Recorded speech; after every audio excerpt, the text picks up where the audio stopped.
broken, love, truth are unspoken. Shiva the radio. Episode 255 Niranjan పరార్. అంబరీష్ తో కలిసి సాకేత్ దగ్గరకు వచ్చిన శివకి సాకేత్ కి మధ్య మాటల యుద్ధం జరుగుతుంది. సాకేత్ ఆర్డర్ తో ఉత్పలాక్ష్ శివపై ఫైటింగ్ కి వెళ్లి శివని టచ్ చేయగానే షాక్ కొట్టిన కాకిలా కింద పడిపోయి రక్తం కక్కుకుంటాడు. అది చూసి అందరూ ఆశ్చర్యపోతారు. ఉత్పలాక్ష్ స్ట్రెంత్ గురించి వాళ్ళందరూ చాలా స్ట్రాంగ్ గా ఉన్నారు. అతను మార్షల్ ఆర్ట్స్ లో శిక్షణ తీసుకున్న వ్యక్తి. ఇప్పటికే అతను అంబరీష్ కంటే స్ట్రాంగ్ పర్సన్ అని అందరికీ తెలుసు.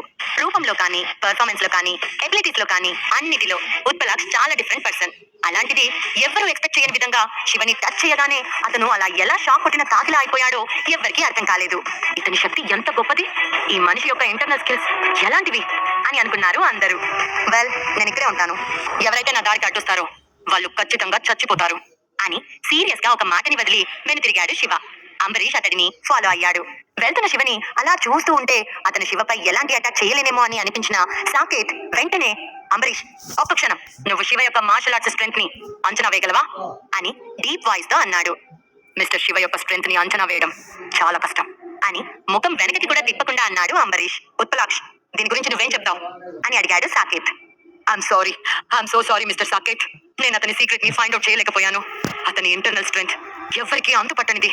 నేను నా అరచేతితో అతన్ని తాకిన మరుక్షణమే అతని బాడీ విపరీతమైన షాక్ ని ఇచ్చింది. శివ ఒక రకమైన జువాన్ మ్యాన్ అని, అంతర్జాతీయ నైపుణ్యాన్ని నేర్చుకున్నాడని నేను అనుకుంటున్నాను అని తడబడిన లుక్స్ తో అన్నాడు ఉత్పలాక్ష్. జువాన్ మ్యాన్ యొక్క ఇంటర్నల్ స్కిల్ అని ఆలోచిస్తూ వేలితో చేతిని టేబుల్ పై కొడుతున్నాడు సాకేత్. శివ యొక్క ఫైటింగ్ పవర్ చాలా అమేజింగ్ గా ఉంది. అతను యాంగ్ మ్యాన్ యొక్క యువ మాస్టర్ అయినప్పటికీ శివతో చాలా జాగ్రత్తగా డీల్ చేయాల్సి వచ్చింది. మిస్టర్ సాకేత్, నా ఒపీనియన్ ప్రకారం శివ చూపించినంత బలం లేకపోవచ్చు. ఎందుకంటే శివకి అంబరీష్ కి మధ్య జరిగిన యుద్ధాన్ని మనం చూడలేదు. ఇక శివకి ఉత్పలాక్ష్ కి మధ్య జరిగిన ఫైటింగ్ చాలా స్ట్రేంజ్ గా అనిపిస్తుంది. నిజానికి ఉత్పలాక్ష్ యొక్క అరచేతి పవర్ చాలా స్ట్రాంగ్ గా ఉంటుంది. అతను గొప్ప మాస్టర్ కూడా. ఈ శివని చూస్తే కుంఫు నేర్చుకుని ఉన్నట్లున్నాడు. బహుశా అతని బాడీలో ఏదైనా డివైస్ కనెక్ట్ చేసి ఉండొచ్చు, ఇంకా ఏదైనా మెథడ్ యూజ్ చేశారేమో అని అన్నాడు అక్కడే ఉన్న నటరాజన్. నువ్వు చెప్పిన దాంట్లో పాయింట్ ఉంది నటరాజన్. శివ నిజంగా అంత పవర్ఫుల్ పర్సన్ అయితే అతని పేరు ప్రపంచంలో ఎందుకు ఫేమస్ అవ్వదు అని నవ్వుతూ అన్నాడు సాకేత్. అవును యంగ్ మాస్టర్, ముఖ్యంగా అతను ఉత్పలాక్ష్ ని ఓడించిన తర్వాత తన పాదాలలోని పవర్ తగ్గింది. వెంటనే ఇక్కడ నుంచి వెళ్ళిపోయాడు. నా ఒపీనియన్ ప్రకారం శివ బాడీ ఉత్పలాక్ష్ యొక్క అరచేతి పవర్ కి ఏదో దెబ్బతిని ఉండొచ్చు. అతని లోపల ఇంటర్నల్ పార్ట్స్ ఇంజూర్ అయ్యాయి. మీ ముందు తక్కువ కాకూడదని వెంటనే వెళ్ళిపోయాడు. శివ బ్లఫ్ చేసి సీక్రెట్ క్రియేట్ చేస్తున్నాడు అనడానికి చాలా ఛాన్స్ ఉంది అని అన్నాడు నటరాజన్. ఆ మాటలు విన్న సాకేత్ కళ్ళు మెరిసి వెక్కిరిస్తున్నట్లుగా, నాట్ బ్యాడ్ నటరాజన్, నీ కళ్ళు ఇంకా బాగా పనిచేస్తున్నాయి. శివ ఇక్కడి నుంచి పారిపోవడానికి తొందరపడ్డాడు. అతని వయసు కేవలం 25 లోపే ఉంటుంది. అలాంటిది అతనిలో స్వర్గానికి అగైనెస్ట్ గా వెళ్లేంత స్ట్రెంత్ ఉందని నేను అనుకోలేను. అయితే అతను ఉత్పలాక్ష్ కంటే కొంచెం స్ట్రాంగ్ పర్సన్ అని చెప్పొచ్చు. అతను ఇంటర్నల్ స్ట్రెంత్ ని కలిగి ఉన్నట్లు హ్యాక్ చేస్తున్నాడు. నిజమే, అతను ఇంటర్నల్ ఇంజరీని ఫేస్ చేశాడు అని అన్నాడు. అతని ఒపీనియన్ ప్రకారం మార్షల్ ఆర్ట్స్ లో శివ అంత పవర్ఫుల్ గా ఉండటం అసాధ్యం. సాకేత్ ప్రపంచంలో అత్యంత టాలెంటెడ్ పర్సన్స్ లలో ఒకడు. కానీ మిగిలిన వాళ్ళంతా తన వెనకే ఉన్నారు అని అనుకుంటున్నాడు సాకేత్. ఇది ఒక రకమైన గర్వం. ఈ ప్రపంచంలో శివ అంటే ఎవ్వరికీ తెలియదు, కానీ సాకేత్ అంటే చాలా మందికి తెలుసు. ఓకే, అతను ఎలాంటి ఇంటర్నల్ స్కిల్స్ కలిగి ఉన్నాడో వెంటనే కనుక్కోండి. ఇక మీ పూర్తి కాన్సన్ట్రేషన్ అతనిపైనే ఉండాలి. పురుషోత్తం ఫ్యామిలీ నుంచి ఈ వ్యక్తి చాలా సంవత్సరాలుగా కనిపించకుండా పోయాడు. పురుషోత్తం ఫ్యామిలీకి సెక్యులేషన్ పవర్స్ తో చాలా కనెక్షన్స్ ఉన్నాయి. శివ పురుషోత్తం ఫ్యామిలీలో పుట్టాడు. అతను ప్రాక్టీస్ చేసిన మార్షల్ ఆర్ట్స్ కూడా పురుషోత్తం ఫ్యామిలీ యొక్క నెట్వర్క్ నుంచి వచ్చి ఉంటాయి అని అన్నాడు సాకేత్. అవును యంగ్ మ్యాన్, మేము వాటన్నిటి గురించి కనుక్కుంటాం అని అన్నారు ఉత్పలాక్ష్ నటరాజన్. ఆ వెంటనే, మరి ఈ అంబరీష్ సంగతి ఏంటి యంగ్ మ్యాన్? అతను చెన్నైలోని బ్రాంచ్ ని మన హ్యాండ్ ఓవర్ చేస్తానని చెప్పి ఇప్పుడు శివ వెంట వెళ్ళాడు అని అన్నాడు నటరాజన్. ఏం ప్రాబ్లం లేదు, అతన్ని శివ వెంటే ఉండనివ్వు. శివతో కలిసి పని చేసుకోనివ్వు. అసలు అతను ఏం చేయాలనుకుంటున్నాడో నేను చూస్తాను. మీరిద్దరు శివ మూమెంట్స్ పై కాన్సన్ట్రేషన్ చేయండి అని కళ్ళు చిన్నవిగా చేసి అన్నాడు సాకేత్. నటరాజన్, ఉత్పలాక్ష్ తలలు ఊపారు. ఏదేమైనప్పటికీ మన దగ్గర ఇంకా చాలా టైం ఉంది. నేను శివతో చెన్నై సిటీలో చాలా మంచి సమయాన్ని గడుపుతాను. మంచి గేమ్స్ ఆడతాను అని అన్నాడు సాకేత్. రెండవ రోజు స్టార్ రింగ్ ఐలాండ్ చాంపియన్ మెనార్. సముద్రం యొక్క శబ్దం సందడిగా ఉంది. ఒక 4 హెలికాప్టర్స్ చాంపియన్ మెనార్ చుట్టూ తిరుగుతున్నాయి. ఈ హెలికాప్టర్ ఎక్కడి నుంచి వచ్చింది? ఇది చెన్నై సిటీలోని ఓవన్ డిపార్ట్మెంట్ లా ఉంది. ఏం జరుగుతుంది? చాంపియన్ మెనార్ ని ఇబ్బంది పెట్టే ధైర్యం ఎవరు చేస్తున్నారు అని అక్కడే గస్తీ కాస్తున్న బాడీ గార్డ్స్ టీం ఆకాశంలో ఎగురుతున్న హెలికాప్టర్స్ ని చూస్తూ అనుకున్నారు. అప్పటికి వాళ్ళ ముఖాలు మారిపోయాయి. వెంటనే బాడీ గార్డ్స్ టెలిస్కోప్ లో హెలికాప్టర్ల వైపు చూశారు. ఆ హెలికాప్టర్లలో లైవ్ అమ్యునియేషన్ అండ్ బుల్లెట్ ప్రూఫ్ జాకెట్లు వేసుకున్న ఎలైట్ ఫైటర్స్ ఉన్నారు. వాళ్ళ పొజిషన్ చూస్తుంటే చాలా పెద్ద పనులు చేయడానికి వచ్చినట్లున్నారు. ఏదో తప్పు జరగబోతున్నట్లుంది. వెంటనే బాస్ దిలీప్ కి ఇన్ఫర్మేషన్ పాస్ చేయండి అని గస్తీ కాస్తున్న బాడీ గార్డ్స్ అంతా చెల్లాచెదురుగా పరుగులు తీశారు. హెలికాప్టర్ నుంచి డార్క్ గార్డ్స్ ఒకరి తర్వాత ఒకరు గోల్ఫ్ కోర్ట్ లోకి ఆ చుట్టుపక్కల దిగుతూ ఉన్నారు. ఆ తర్వాత చాంపియన్ మినార్ లో హెలికాప్టర్ ల్యాండ్ అయింది. సూట్లు వేసుకున్న అనేక మంది డార్క్ గార్డ్స్ ఐలాండ్ మొత్తాన్ని చుట్టుముట్టారు. శివ నెమ్మదిగా హెలికాప్టర్ నుంచి దిగాడు. అతని పక్కనే అంబరీష్ రెస్పెక్ట్ గా అతన్ని ఫాలో అయ్యాడు. మిస్టర్ శివ, నిరంజన్ తో నా లాస్ట్ ఫోన్ కాల్ యొక్క ల్యాండ్ మార్క్ ప్రకారం నిరంజన్ ఇక్కడే ఉన్నాడు అని శివకి చెప్తున్నాడు అంబరీష్. శివ ఫేస్ ఎలాంటి ఎక్స్ప్రెషన్ లేకుండా ఉంది. అతను గోల్ఫ్ కోర్ట్ లోకి వెళ్ళాడు. ముందు రోజు రాత్రి అంబరీష్ ని తీసుకుని వెళ్లిన తర్వాత అతను నిరంజన్ కి డెత్ ఆర్డర్ ఇష్యూ చేశాడు. అంబరీష్ ని నైట్ అంతా కదలనివ్వలేదు. నేరుగా నిరంజన్ యొక్క లొకేషన్ ని లాక్ చేసి వెంటనే మనుషుల్ని తీసుకుని వచ్చాడు. గోల్ఫ్ కోర్ట్ లో 2 కుర్చీలు, దాని ముందే ఒక టేబుల్ ఉంది. టేబుల్ మీద 2 కప్పుల టీ ఉంది.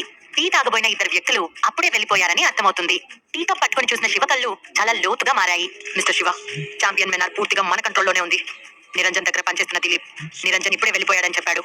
వాళ్ళు మన రాకను గమనించి తొందరపడి పారిపోయారు అని చెప్పాడు ఒక డార్క్ గార్డ్. దాంతో అంబరీష్ ముఖం మారిపోయింది. అతను శివ వైపు భయంగా చూస్తూ, మిస్టర్ శివ, ఇది ఎలా జరిగిందో నాకు తెలియదు. నిరంజన్ ఇక్కడే ఉంటున్నాడని నేను కన్ఫర్మ్ చేయగలను అని తన నుదిటిని పట్టిన చెమటను తుడుచుకుంటూ అన్నాడు. శివ అనుకున్నట్లు నిరంజన్ ని కనుగొనలేకపోయాడు. కాబట్టి అతను తనపై ఎక్కడ కోపంగా ఉంటాడోనని భయపడుతున్నాడు అంబరీష్. చాంపియన్ ఎస్టేట్ లో ఏం జరుగుతుంది అని అడిగాడు శివ. బ్లాక్ డ్రెస్ లో ఉన్న బాడీ గార్డ్ నుంచి ఇప్పుడే విన్నాను. మిస్టర్ శివ, అరగంట క్రితం నిరంజన్ ఒక మిడిల్ ఏజ్ ఉమెన్ ఇక్కడే టీ తాగుతూ కబుర్లు చెప్పుకుంటూ కూర్చున్నారు.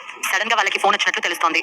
ఇద్దరు వెంటనే ఇక్కడున్న హెలికాప్టర్ లో వెళ్లి 5 నిమిషాల క్రితం ఇక్కడ నుంచి వెళ్ళిపోయారు అని అన్నాడు అంబరీష్ ఫాలోవర్. మరో వ్యక్తి వచ్చి, నిరంజన్ చాలా హడావిడిగా వెళ్ళిపోయాడు.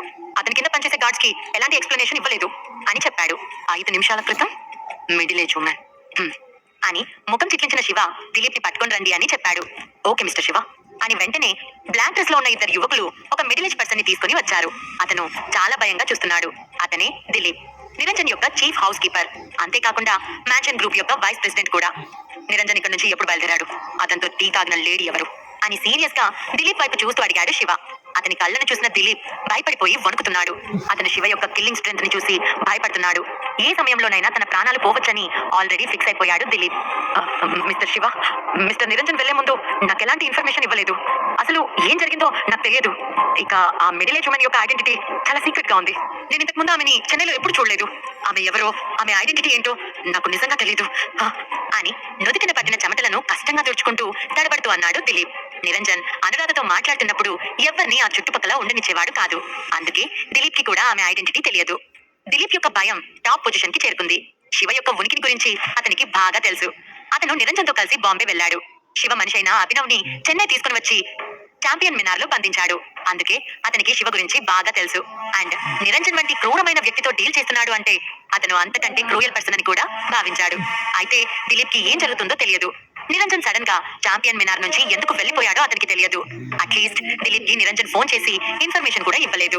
ముందు రోజు దిలీప్ కి నిరంజన్ కి మధ్య బిజినెస్ డీలింగ్స్ జరిగాయి. శివ నిరంజన్ కంపెనీకి ఆపోజిట్ గా చాలా అటాక్స్ చేశాడు. దాని గురించి మాట్లాడిన నిరంజన్ వెంటనే శివ కంపెనీస్ పై అటాక్ చేయించాలి అని ప్లాన్ చేశాడు. కానీ ఇప్పుడు ఉన్న చోటు నుంచి అతను కుక్కలా పారిపోయాడు. ఇదంతా చూస్తుంటే దిలీప్ కి సిచ్యువేషన్ చాలా తేడా కొడుతుంది. శివ నెమ్మదిగా కళ్ళు మూసుకున్నాడు. నిరంజన్ ఇంటెలిజెన్స్ నెట్వర్క్ నేను అంచనా వేసిన దానికన్నా చాలా పవర్ఫుల్ గా ఉందని అర్థమవుతుంది. ఈసారి నేను ఎంత సడన్ గా ఎంట్రీ ఇచ్చానో అంతకంటే సడన్ గా అతను పారిపోయాడు. ముందు రోజు రాత్రి నిరంజన్ ఇన్వైట్ చేస్తేనే అంబరీష్ వచ్చాడు. ఇప్పుడు అదే అంబరీష్ తన మనుషుల్ని తీసుకొని వచ్చి నిరంజన్ దగ్గరికి వచ్చినప్పటికీ అతను తప్పించుకున్నాడు. సిచ్యువేషన్ కాస్త ఇబ్బందిగా ఉంది. నేను ఈ ముసలి నప్పని ఎలా కనుక్కోవాలి? అసలు ఈ నిరంజన్ తో మాట్లాడిన ఆ మిస్టీరియస్ లేడీ ఎవరు? బహుశా ఆమె మెహ్రా ఫ్యామిలీకి చెందిన అనురాధ మెహ్రా కావచ్చు అని అనుకున్న శివ వెంటనే కళ్ళు తెరిచి, అభినవ్ ఎక్కడున్నాడు అని ఇండిఫరెంట్ గా అడిగాడు. వెంటనే దిలీప్ కళ్ళల్లో ఉత్సాహం వచ్చి చేరింది. మిస్టర్ శివ, అభినవ్ ఇక్కడే ఉన్నాడు. చాంపియన్ మినార్ లోనే ఉన్నాడు. అతను ఎక్కడున్నాడో నాకు తెలుసు. సాధారణంగా అతని బాధ్యత నేనే తీసుకున్నాను. మీకెంతో ఇంపార్టెంట్ అయిన విషయం చెప్పాను కదా మిస్టర్ శివ. మీరు నాకు బతికొండడానికి ఒక్క ఛాన్స్ ఇవ్వండి. నేను కేవలం మిస్టర్ నిరంజన్ కోసం పనిచేస్తున్న బిజినెస్ మేనేజర్ ని మాత్రమే అని వేడుకుంటూ అన్నాడు దిలీప్. శివ వంటి టాప్ పర్సన్ ని చూసిన దిలీప్ చాలా భయపడ్డాడు. శివ దిలీప్ ని వదిలేస్తాడా? నిరంజన్ ఎక్కడికి పారిపోయాడు? అసలు శివ అక్కడికి వస్తున్నాడు. ఎపిసోడ్ 256 నిరంజన్ పై శివ ఫైనాన్షియల్ అటాక్. సాకేత్ కి గట్టి వార్నింగ్ ఇచ్చిన శివ అంబరీష్ తో కలిసి అక్కడి నుంచి బయటకొస్తాడు. సాకేత్ తన ఫాలోవర్స్ తో శివని గమనించమని చెప్పాడు. శివ అంబరీష్ బ్లాక్ గార్డ్స్ తో కలిసి చాంపియన్ మినార్ పై అటాక్ చేస్తారు. బట్ నిరంజన్ అనురాధ మెహ్రాతో కలిసి అక్కడి నుంచి తప్పించుకొని పారిపోతాడు. దిలీప్ తన ప్రాణాలను వదిలేయమని శివని వేడుకుంటాడు. ఓకే, నువ్వెంతవరకు వాల్యూ చేస్తావో దానిపై నీ జీవన్ మరణాలు ఆధారపడి ఉంటాయి. అభినవ్ దగ్గరికి నన్ను తీసుకెళ్ళు. అప్పుడు అడుగు బ్రతకడానికి ఛాన్స్. ఒకవేళ అభినవ్ నేను కోరుకున్నట్లుంటే నేను నీకు ఖచ్చితంగా బ్రతికే ఛాన్స్ ఇస్తాను అని అన్నాడు శివ. ఈ విషయంలో మీరు వరి అవ్వకండి మిస్టర్ శివ. అభినవ్ని మిస్టర్ నిరంజన్ లాక్ చేసినప్పటికీ అతన్ని చంపలేదు. అభినవ్ ఇంకా బ్రతికే ఉన్నాడు. కానీ అతన్ని దారుణంగా హింసించారు అని తలదించుకుని అన్న దిలీప్ ఆ వెంటనే శివని తీసుకుని ఛాంపియన్ మెనార్లోని లగ్జరియస్ విల్లాకి తీసుకువెళ్లాడు. విల్లా ఎంట్రన్స్ డోర్ దగ్గర అంబరీష్ గాడ్స్ చేతిలో కంట్రోల్లో ఉన్న అనేక మంది ఆగ్నేయ ఆసియా గాడ్స్ ఉన్నారు. శివ వెళ్లి కాలితో ఆ విల్లా డోర్ ని తన్నాడు. ఒక్కసారిగా విల్లా డోర్ బద్దలైంది. లోపలికి అడుగు పెట్టగానే రక్తంతో కూడిన వింత వాసన వస్తుంది. ఎదురుగా ఒక మిడిల్ ఏజ్ పర్సన్ భక్త రామదాసుల ఇనుప గొలుసులతో వేలాడుతూ ఉన్నాడు. అతని బాడీ నిండుగా దెబ్బలతో కూడిన మచ్చలు, రక్తపు మరకలు ఉన్నాయి. అతని స్ట్రాంగ్ బాడీపై అనేక వింత గుర్తులు, కొరడా దెబ్బల గుర్తులు ఉన్నాయి. నేలంతా బురదతో కూడిన రక్తంతో నిండిపోయి ఉంది. ఆ సీన్ చూడడానికి చాలా క్రూయల్ గా అనిపిస్తుంది. ఆ ఇనుప గొలుసులతో కట్టిన ఆ మిడిల్ ఏజ్ పర్సనే అభినవ్. అభినవ్ ని ఆ పొజిషన్ లో చూడగానే శివలోని కోపం రెట్టింపైంది. అతని కళ్ళు చాలా కోపంగా మారిపోయాయి. వెంటనే తన వెంట ఉన్న అంబరీష్ యొక్క గార్డ్స్ తో ఆయన చేతులకున్న ఇనుప గొలుసులు తీసేసి అతన్ని పడుకోబెట్టి పల్స్ చెక్ చేయండి అని ఆర్డర్ వేశాడు. మిస్టర్ శివ, అతని ప్రాణం గురించి మీరు ఎలాంటి టెన్షన్ పడాల్సిన అవసరం లేదు. అతన్ని చాలా తీవ్రంగా హింసించినప్పటికీ అతని బాడీ క్వాలిటీ చాలా స్ట్రాంగ్ గా ఉంది. అతను సాధారణ వ్యక్తి కంటే చాలా గొప్పగా ఉన్నాడు. అతని మజిల్స్ అండ్ బోన్స్ ఏ మాత్రం గాయం అవ్వలేదు అని చెప్పాడు అంబరీష్. ఆ మాటతో శివ చిన్నగా నవ్వాడు. అతనికి విషయం కాస్త అర్థమైంది. నిరంజన్ అభినవ్ని కేవలం నాకు ఎరగా వేయడానికి బెదిరించడానికి కిడ్నాప్ చేశాడు. కానీ అతను మరీ కిల్లర్ కాదు అని అనుకున్నాడు. అభినవ్ దగ్గరికి వెళ్లిన శివ అభినవ్ మణికట్టు పట్టుకుని చూశాడు. ఆ వెంటనే అతను అభినవ్ మణికట్టుపై తన ఆక్యూ పాయింట్ ని ప్రయోగించాడు. సడన్ గా అభినవ్ గట్టిగా తగ్గడంతో అతని నోట్లోని నల్లటి రక్తాన్ని చిమ్మాడు. ఆ వెంటనే నెమ్మదిగా కళ్ళు తెరిచి ఎదురుగా ఉన్న శివని చూసి, Shiva, my God father Shiva, వచ్చేసావా శివ అని ఎక్సైట్ అవుతూ అన్నాడు అభినవ్. నేను వచ్చేసానన్నా. ఇంతకీ నీ విషయం చెప్పు. ఆ నిరంజన్ నిన్నేం చేశాడు అని అడిగాడు శివ. నిజానికి ఆ నిరంజన్ అనే కుక్క నన్ను హింసించాడు. అది నేను తట్టుకోగలను. అతను కేవలం నా చర్మం కిందున్న మాంసాన్ని మాత్రమే హింసించాడు. దానివల్ల నా జీవితం ఏమీ పాడవలేదు అని అన్నాడు అభినవ్. శివ తన తల రఫ్ చేసుకుంటూ, ఇప్పుడు ఎలా ఉంది? చాలా కష్టంగా ఉందా? వెంటనే బాంబే వెళ్ళిపో, బాగా రెస్ట్ తీసుకో, నేను నీకు ప్రిస్క్రిప్షన్ రాసిస్తాను అని అన్నాడు. ఓకే శివ అని అన్నాడు అభినవ్. శివ తన వాళ్ళందరినీ తీసుకుని ఛాంపియన్ మెనార్ నుంచి వెళ్ళిపోయాడు.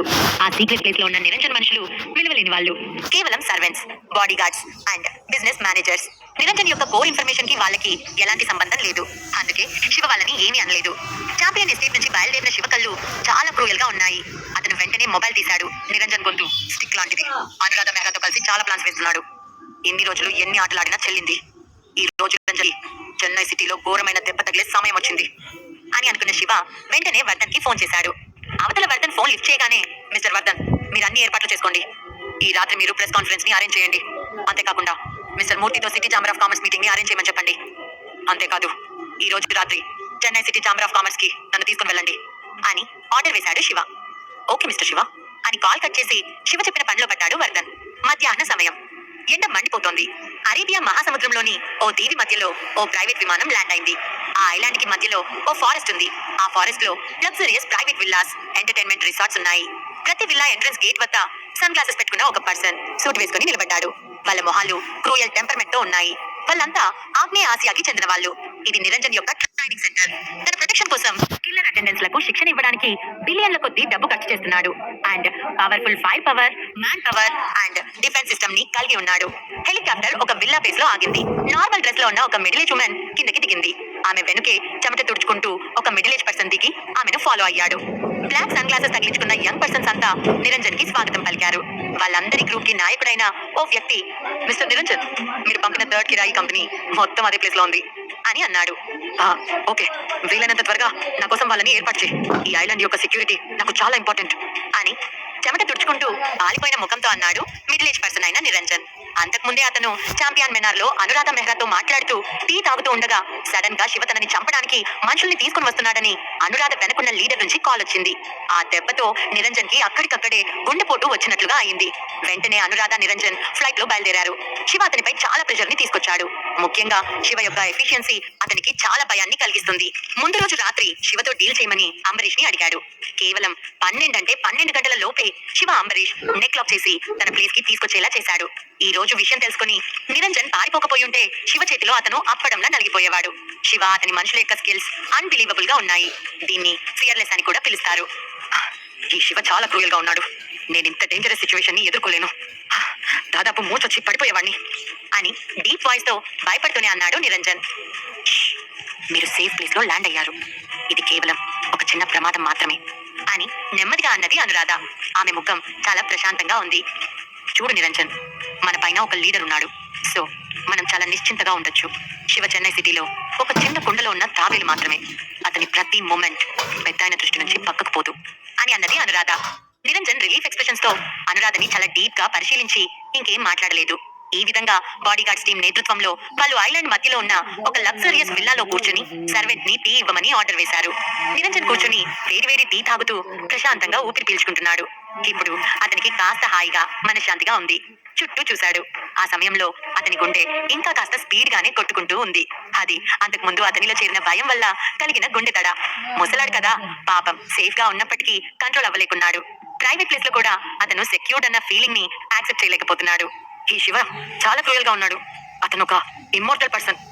ఈ రోజు రాత్రి నిద్ర పడుతుందో పట్టదో అని మరొక టీ తాగుతూ అన్నాడు నిరంజన్. అనురాధ టీ సిప్ చేస్తూ ఏదో ఆలోచిస్తూ ఉంది. మిసెస్ మెహ్రా, మీరు వీలైనంత త్వరగా పెద్దానికి చెప్పండి. వెంటనే మనకు మ్యాన్ పవర్ చాలా అవసరం. ఈ శివని త్వరగా వదిలించుకోవాలి అని అన్నాడు నిరంజన్. నేను మీకు ఆల్రెడీ చెప్పాను నిరంజన్, కానీ మీరు ఎందుకు యాక్సెప్ట్ చేయలేకపోతున్నారు? మీరు వెంటనే ఒక ఒపీనియన్ ని ఏర్పాటు చేసుకోవాలి. యాంగ్ మ్యాన్ గురించి ఇన్వెస్టిగేషన్ చేపిస్తున్నా రిజల్ట్ మాత్రం సరిగా లేదు. కేవలం యాంగ్ మ్యాన్ మనుషులు అతనిపై మాత్రమే ఆధారపడి ఉండట్లేదు. వాళ్ళు అతనికి అగైనెస్ట్ గా వెళ్తున్నారు. దీనివల్ల మా ప్లాన్స్ అన్నిటికీ భంగం కలుగుతుంది. అసలు అంబరీష్ ఒక మార్షల్ ఆర్ట్స్ ఎక్స్పర్ట్, కానీ అతని నుంచి నేను ఇది అస్సలు ఎక్స్పెక్ట్ చేయలేదు. నా లెక్క తప్పైంది అని అన్నది అనురాధ.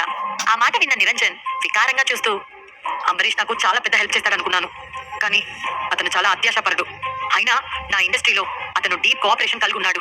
అలాంటిది ఏ మాత్రం భయం లేకుండా రాత్రికి రాత్రి సిటీలోని నా ఇండస్ట్రీస్ ని, సంపదని ఏ మాత్రం పట్టించుకోకుండా శివ వైపు ఎలా వెళ్ళాడు అని అన్నాడు.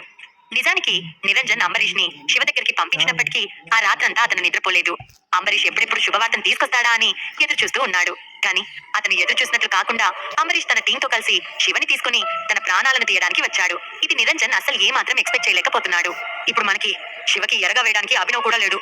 అంతేకాకుండా శివావర్ధన్ చెన్నై సిటీలో గట్టి పట్టు సాధిస్తున్నారు. ఇప్పుడు నా పట్టు కోల్పోయే స్టేజ్ లో ఉన్నాను అని మొహం బాధగా పెట్టుకుని అన్నాడు నిరంజన్. యా, నేను ఎప్పటికప్పుడు శివని చాలా తక్కువ అంచనా వేస్తున్నాను. అతను చెన్నై సిటీకి వచ్చిన ఒక నెల లోపే నిన్ను మూలకి నెట్టేస్తాడని నేను అసలు ఏ మాత్రం ఎక్స్పెక్ట్ చేయలేదు.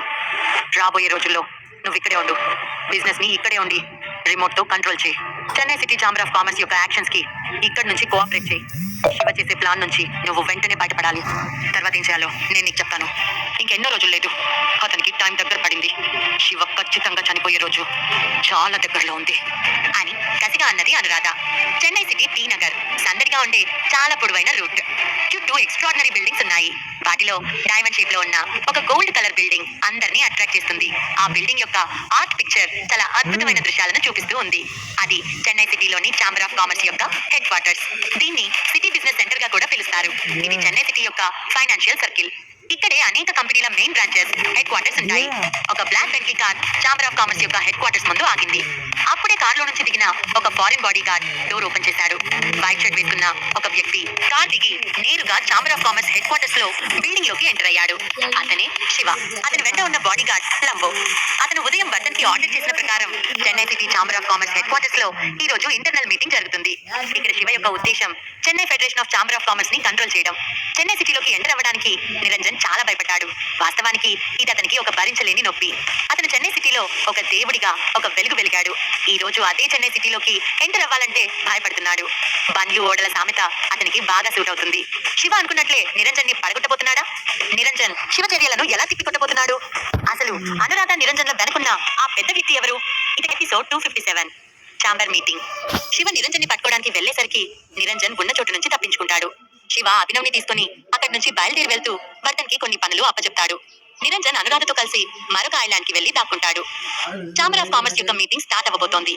నిరంజన్ చెన్నై సిటీలో ఒక దేవుడిగా ఒక వెలుగు వెలిగాడు. ఈ రోజు అదే చెన్నై సిటీలోకి ఎంటర్ అవ్వాలంటే భయపడుతున్నాడు. బండ్లు ఓడల సామెత అతనికి బాగా సూట్ అవుతుంది. Shiva chamber of commerce building లోపలికి ఎంటర్ అవుతుంటే, ఎవరు సార్ మీరు? ఇది Chennai city chamber of commerce head quarters. ఇక్కడ బయట వాళ్ళకి ఎంట్రీ ఉండదు. మీరు ముందుగా అపాయింట్మెంట్ తీసుకుంటేనే లోపలికి వెళ్ళడానికి అర్హత ఉంటుంది అని బిల్డింగ్ లోకి అడుగు పెడుతుంటేనే ఫ్రంట్ డెస్క్ దగ్గర ఉన్న రిసెప్షన్ లోని యంగ్ బాయ్ శివని అడ్డుకుని అన్నాడు, నేను మూర్తి కోసం వచ్చాను, మూర్తిని పిలవండి అని ఎలాంటి ఎక్స్ప్రెషన్ లేకుండా అన్నాడు శివ. మూర్తి అంటే మీరు చెప్పేది వైస్ ప్రెసిడెంట్ వాసుదేవన్ మూర్తి గారేనా అని అన్నాడు ఆ వ్యక్తి. శివ తల ఊపాడు. మా chamber of commerce vice president Murthy garu మీకు తెలుసా అని శివ వైపు అనుమానంగా చూస్తూ అన్నాడు ఆ వ్యక్తి. అతని ఒపీనియన్ ప్రకారం శివ ఒక యంగ్ బాయ్, అలాంటిది వైస్ ప్రెసిడెంట్ మూర్తి లాంటి పెద్ద వ్యక్తిని పట్టుకుని ఏకవచనంతో పిలవటమే కాకుండా ఎలాంటి అపాయింట్మెంట్ లేకుండా లోపలికి వస్తున్నాడు. అందున అసలు మూర్తిని కలిసే అర్హత శివలో అతనికి ఏ మాత్రం కనిపించలేదు. అండ్ శివని చూస్తుంటే అతను చెన్నై సిటీ పర్సన్ లాగా అనిపించడం లేదు. అంతెందుకు, అతని చేతికి సరైన వాచ్ లేదు, ఒంటిపై ఎలాంటి ఆర్నమెంట్స్ లేవు, డ్రెస్ కూడా నార్మల్ గా ఉంది. అతను ఒక ఫేక్ పర్సన్ అనుకుని, నువ్వు ముందు బయటకు వెళ్ళు, అక్కడ వెయిట్ చేయి, నేను ఛాంబర్ ఆఫ్ కామర్స్ యొక్క హెడ్ క్వార్టర్స్ కి లాబీ మేనేజర్ ని, నా పేరు కృష్ణన్, మా రిసెప్షన్ హాల్లోకి ఆర్డినరీ పర్సన్స్ ని అలో చేయడం కుదరదు అని అన్నాడు ఆ వ్యక్తి. శివ ఫేస్ లో ఎలాంటి ఎక్స్ప్రెషన్స్ కనిపించడం లేదు, కేవలం కృష్ణన్ వైపు డీప్ గా చూస్తూ ఉన్నాడు. Shiva Chennai city chamber of commerce కి వస్తాడని మూర్తికి తెలుసు, కానీ అతను అక్కడ లేడు. అందుకే కృష్ణన్ వైపు చూస్తూ, నన్ను మీటింగ్ హాల్లోకి తీసుకెళ్ళు అని చాలా తేలిగ్గా అన్నాడు. ఏంటి, నిన్నిప్పుడు మీటింగ్ జరిగే ప్లేస్ కి తీసుకెళ్లాలా? నువ్వేంటి, నీ కథ ఏంటి? అసలు నీ అవతారమైనా ఒకసారి చూసుకున్నావా? ఇక్కడికి పెద్ద పెద్ద బిజినెస్ మ్యాగ్నెట్స్ వస్తుంటారు. అలాంటి వ్యక్తుల మధ్య జరిగే మీటింగ్ కి వెళ్లే క్వాలిఫికేషన్ నీలో ఉందా? నువ్వు వెంటనే ఇక్కడి నుంచి వెళ్ళిపో, ఇది నీలాంటి వ్యక్తులు ఉండే ప్లేస్ కాదు, నువ్వుండే ప్లేస్ వేరే ఉంది అని అసహనంగా అన్నాడు కృష్ణన్. అతని మాట పూర్తవుతుంటేనే లంబో కృష్ణన్ ని లాగి పెట్టి చెంపదెబ్బ కొట్టాడు. నీకెంత ధైర్యం, నన్నే కొట్టా? నువ్వు చావు కోసం వెతుకుతున్నావు కదా, ఈ ప్లేస్ ఏంటో నీకు తెలుసా? ఇక్కడ నా రెస్పెక్ట్ ఏంటో తెలుసా నీకు అని లంబో కొట్టిన దెబ్బకి నేలపై పడిపోయిన కృష్ణన్ చెంపకి చెయ్యి అడ్డం పెట్టుకుని లంబో వైపు చూస్తూ అరిచాడు. లంబో కోపంగా కృష్ణన్ వైపు చూశాడు. నువ్వు ఇక్కడే వెయిట్ చేయి, నేను వెంటనే సెక్యూరిటీ ఆఫీస్ కి ఫోన్ చేస్తాను, వాళ్ళొచ్చి నీ అంత చూస్తారు. నువ్వెక్కడి నుంచి వచ్చావో నాకు అనవసరం. ఇది Chennai city chamber of commerce head quarters. ఇక్కడ ప్రతిరోజు ఎన్నో మీటింగ్స్ జరుగుతాయి, చాలా పెద్ద పెద్ద వ్యక్తులు ఇక్కడికి వస్తారు, అలాంటిది ఇక్కడికి వచ్చి ఇలా న్యూసెన్స్ క్రియేట్ చేస్తారా అని కోపంగా అరిచాడు కృష్ణన్. అతను ఏ మాత్రం కన్విన్స్ అవ్వటం లేదు, అలా అరుస్తూనే ఉన్నాడు. Chamber of commerce head quarters lobby manager గా అతను ప్రతిరోజు ఎంతో మంది వ్యక్తులతో మాట్లాడుతూ ఉంటాడు. అతనికి ఆల్మోస్ట్ చెన్నై సిటీలోని ఫేమస్ బిజినెస్ మ్యాన్స్ అంతా తెలుసు. అలాంటిది ఇంత చిన్న వ్యక్తి వచ్చి ఇలా పెత్తనం చేస్తూ అతని బాడీ గార్డ్ తో కొట్టించేసరికి చాలా ఫీల్ అవుతున్నాడు. నేనేంటో మీకు చూపిస్తాను అంటూ తన మొబైల్ తీసి సెక్యూరిటీని రమ్మని కాల్ చేస్తున్నాడు. శివ అతని వైపు సీరియస్ గా చూస్తున్నాడు. అంతలోనే ఫోన్ మాట్లాడుతున్న కృష్ణన్ ముఖం సడన్ గా మారిపోయి భయంగా శివ వైపు చూస్తున్నాడు.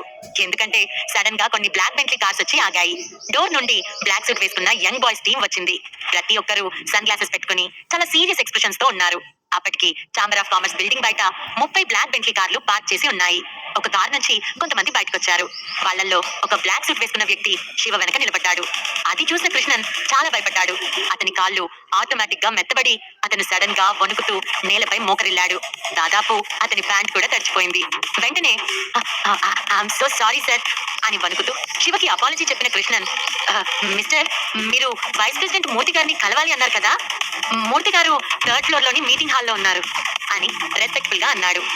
మిస్టర్ శివ, డబ్బులన్నీ రెడీగా ఉన్నాయి, జనాలంతా ఆల్రెడీ వచ్చేసి మీకోసమే వెయిట్ చేస్తున్నారు అని శివ ముందు నిల్చొని గౌరవంగా రిపోర్ట్ చేశాడు డానీ. శివ చిన్నగా నవ్వి లెట్స్ గో అని సరాసరి ఛాంబర్ ఆఫ్ కామర్స్ బిల్డింగ్ లోపలికి వెళ్లి ఆర్క్ స్టెప్స్ వైపు నడిచాడు.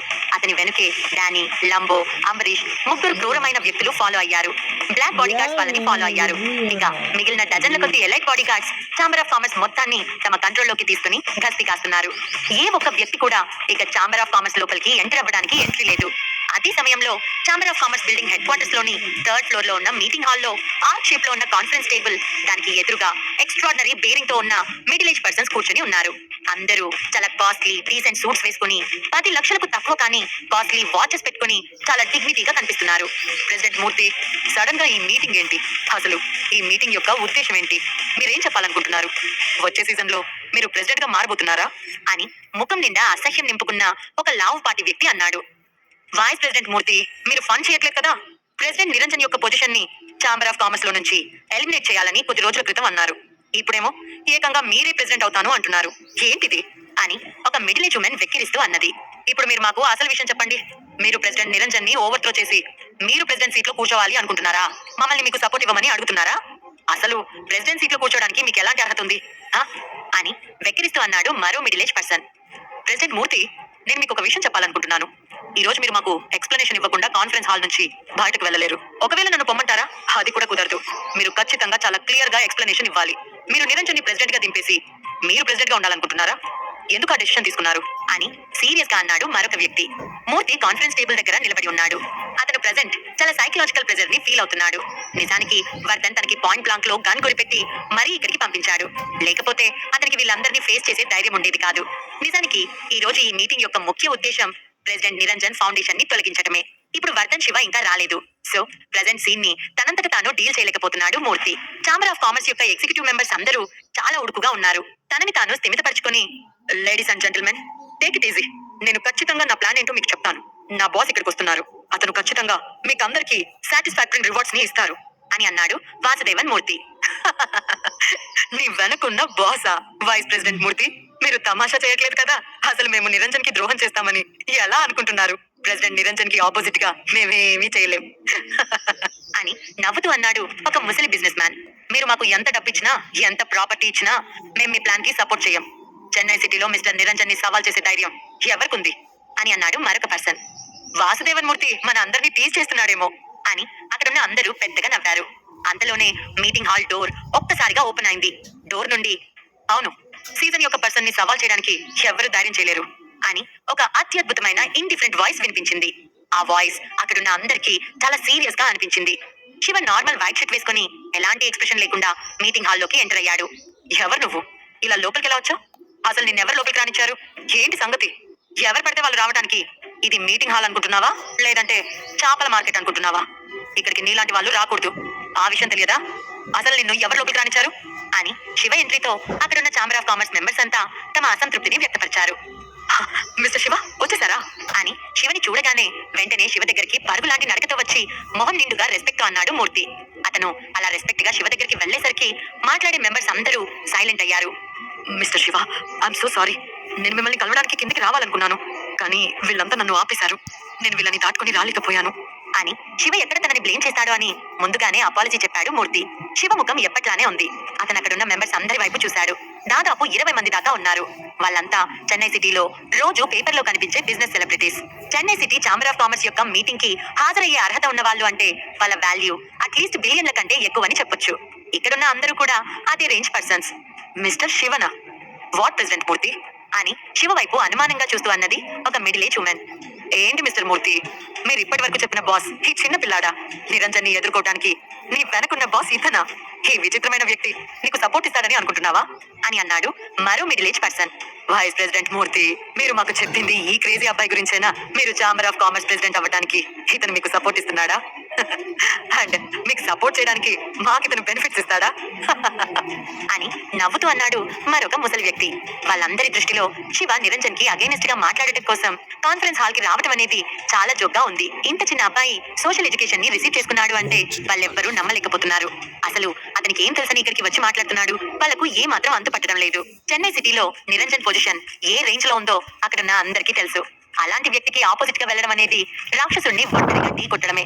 మిస్టర్ శివ, వీళ్ళంతా అని సిగ్గుతో తల వంచుకుని శివ వైపు చూశాడు మూర్తి. శివ సీరియస్ గా మూర్తి వైపు చూశాడు. Mister Shiva, chamber of members vice president గా వైస్ ప్రెసిడెంట్స్, ఎగ్జిక్యూటివ్ మెంబర్స్ ఎవరూ నా ప్రపోజల్ కి సపోర్ట్ చేయడం లేదు. నిజం చెప్పాలి అంటే నేను ఈ సిచ్యువేషన్ ని కంట్రోల్ చేయలేకపోయాను. వీళ్ళని మీరే డీల్ చేయండి అని గుసగుసగా ఇబ్బందిగా ముఖం పెట్టి శివ వైపు చూస్తూ అన్నాడు మూర్తి. శివ ఛాంబర్ మెంబర్స్ ని ఎలా డీల్ చేయబోతున్నాడు? తను అనుకున్నట్లుగా నిరంజన్ కి అగైనెస్ట్ గా ఛాంబర్ ఆఫ్ మెంబర్స్ మూర్తికి సపోర్ట్ చేస్తారా? మూర్తిని ప్రెసిడెంట్ సీట్ లో శివ కూర్చోబెట్టగలడా? తను అనుకున్నట్లు టోటల్ చెన్నై సిటీలోనే బిజినెస్ సర్కిల్ ని తన వైపు తిప్పుకోగలడా? ఇలాంటి ప్రశ్నలకి సమాధానం తెలియాలంటే నెక్స్ట్ ఎపిసోడ్ లో వినండి మన పాకెట్ FM లో.